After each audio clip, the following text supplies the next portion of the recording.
Hello बच्चों, चलिए प्रश्न को पढ़ते हैं। सहायक जनन प्रौद्योगिकी IVF के अंतर्गत किसका स्थानांतरण होता है? पहला विकल्प है अंडाणु का फैलोपियन नलिका में, दूसरा है युग्मनज का फैलोपियन नलिका में, तीसरा है युग्मनज का गर्भाशय में और चौथा है 16 ब्लास्टोमियर वाले भ्रूण का फैलोपियन नलिका में।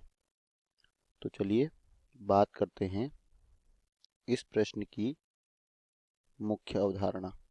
और इस प्रश्न की मुख्य अवधारणा में हम बात करेंगे यहाँ पर IVF के बारे में। तो बच्चों, IVF को इन विट्रो फर्टिलाइजेशन भी कहा जाता है और इसे हिंदी में क्या कहते हैं?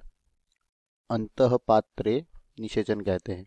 और बच्चों, अंतःपात्रे निषेचन क्या होता है? तो बच्चों, जब निषेचन की क्रिया मादा शरीर के बाहर होती है, मादा शरीर के बाहर कहाँ पर? प्रयोगशाला में होती है, तो इसे कहा जाता है अंतःपात्रे निषेचन। और इस बाह्य निषेचन के फलस्वरूप जो युग्मनज या 8 कोशिकीय अवस्था वाला जो भ्रूण होता है, इस भ्रूण का स्थानांतरण कहाँ पर कराया जाता है? इस भ्रूण का स्थानांतरण कराया जाता है फैलोपियन नलिका में, जिसे अंडवाहिनी भी कहा जाता है।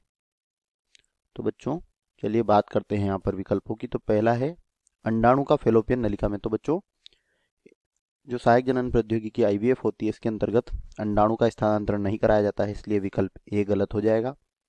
इसके बाद है विकल्प बी, युग्मनज का फैलोपियन नलिका में। तो बच्चों, यही हमारे प्रश्न का उत्तर होगा। इसके बाद युग्मनज का गर्भाशय में। तो बच्चों, यहाँ पर युग्मनज का गर्भाशय में कौन सी तकनीक में कराया जाता है? तो बच्चों, जो अंतः गर्भाशयी स्थानांतरण होता है, जिसे इंट्रायूटेराइन ट्रांसफर भी कहते हैं, इसमें जो युग्मनज होता है उसका गर्भाशय में स्थानांतरण कराया जाता है। और इसके बाद है 16 ब्लास्टोमियर वाले भ्रूण का फैलोपियन नलिका में। तो बच्चों, डी विकल्प यहाँ पर गलत होगा। दिए गए प्रश्न का सही उत्तर विकल्प बी। आशा करते हैं आपको समझ आया होगा। धन्यवाद।